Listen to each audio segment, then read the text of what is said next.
السلام عليكم ورحمة الله وبركاته.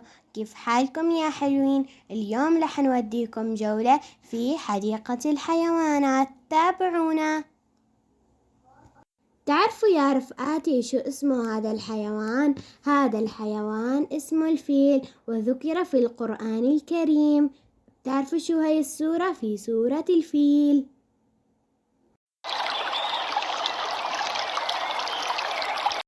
شوفوا يا رفقاتي محلى الدب قاعد عم يسبح من شدة الحرارة، اللهم أجرنا من النار.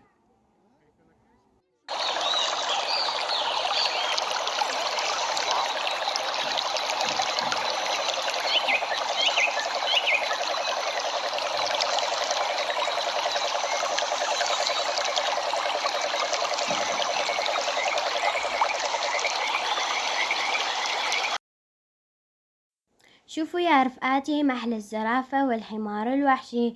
تعرفوا يا رفقاتي إن الحمار ذكر في سورة البقرة؟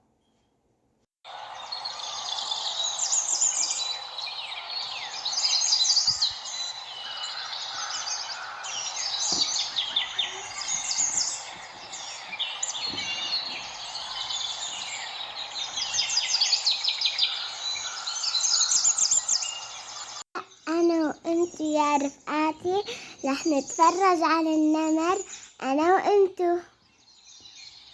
تعرفوا يا رفقاتي لأن النمر من الأكلات اللحوم.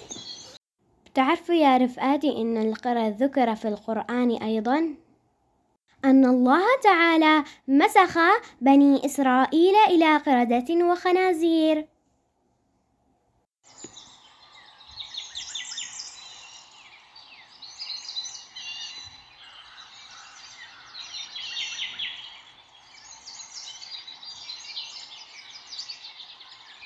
وهلأ يا رفقاتي حنشوف النعامة. شوفوا ما شاء الله.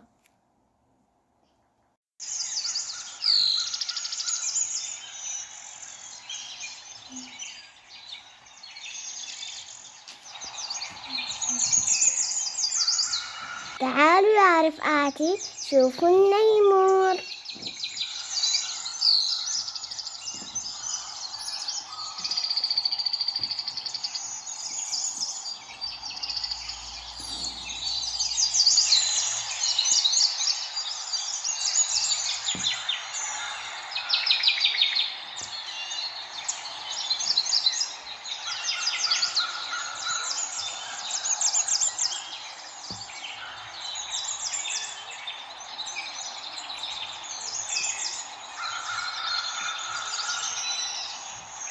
هذا الحيوان اسمه باغيرة، وهو من فصيلة النمور ويأكل اللحوم.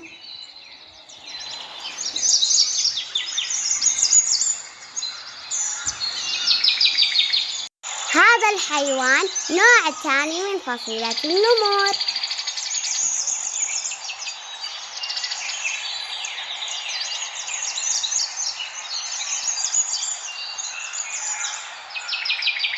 هذا الحيوان من حيوانات المفترسة واسمه الضب.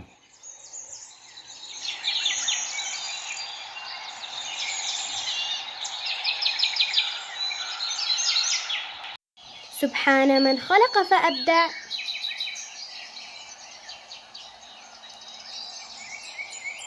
شوفوا يا رفقاتي هذه الطيور، حتى الطيور ذكرت في القرآن الكريم، وهذا الطائر اسمه الببغاء.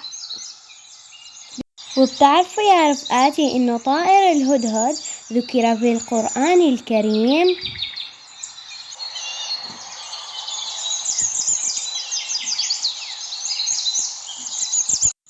وهلأ يا رفقاتي رح نشوف التماسيح.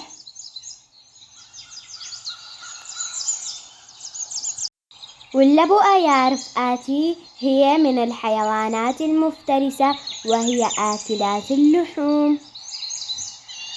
وهلأ يا رفقاتي حقلكم أغلب أسماء الحيوانات التي ذكرت في القرآن الكريم: الأسد والبغل والبقرة والبعوضة والثعبان والجراد والقمل والضفادع والجمل والحمار والحوت والخيل والخنزير والذباب والذئب.